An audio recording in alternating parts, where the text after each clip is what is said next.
అని చెప్పినప్పుడు కామారెడ్డి ఎస్పీ గారు శాంతియుతంగా ప్రజల మధ్య ఇది జరగద్దు, ఏదైనా విషయం ఉంటే కలెక్టర్ గారి దగ్గర డాక్యుమెంట్స్ అన్ని వెరిఫై చేసుకున్న తర్వాత మనమందరం కూర్చున్నామన్న వ్యక్తి. మీరు దయచేసి ఎమ్మెల్యే గారిని కూడా కోరడం జరిగింది. ఎస్పీ గారు దయచేసి శాంతి భద్రతలకు అఘాతం కల్పించద్దు, మీరు హౌస్ అరెస్ట్ కావాలంటే వెంటనే రమణారెడ్డి గారు నేను హౌస్ అరెస్ట్ కానీకి కూడా నేను రెడీ ఉన్నా, ఎలాంటి అవాంఛనీయ సంఘటనలు జరగద్దు, ప్రజలకు ఎలాంటి తప్పుదోవ పట్టియద్దు అని చెప్పి. కానీ కాంగ్రెస్ నాయకులకు 8 గంటల 30 నిమిషాలకు అని చెప్పిన తర్వాత కాంగ్రెస్ నాయకులకు మరి సపోర్ట్ చేసిన వ్యక్తులు పోలీస్ వాళ్ళే అని చెప్పి ప్రజలు కూడా గమనిస్తూ ఉన్నారు.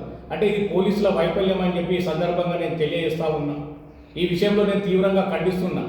పోలీసులు కాంగ్రెసులు ఈ ప్రభుత్వం వైపు పనిచేస్తూ ఉంటే వాళ్ళు డిపార్ట్మెంట్ వైపు ఉన్నారా, మరి ప్రజల వైపు ఉన్నారా, మరి కాంగ్రెస్ నాయకుల వైపు ఉన్నారా, కాంగ్రెస్ గుండాల వైపు ఉన్నారా అని చెప్పి నేను ఈ సందర్భంగా అడుగుతా ఉన్నా.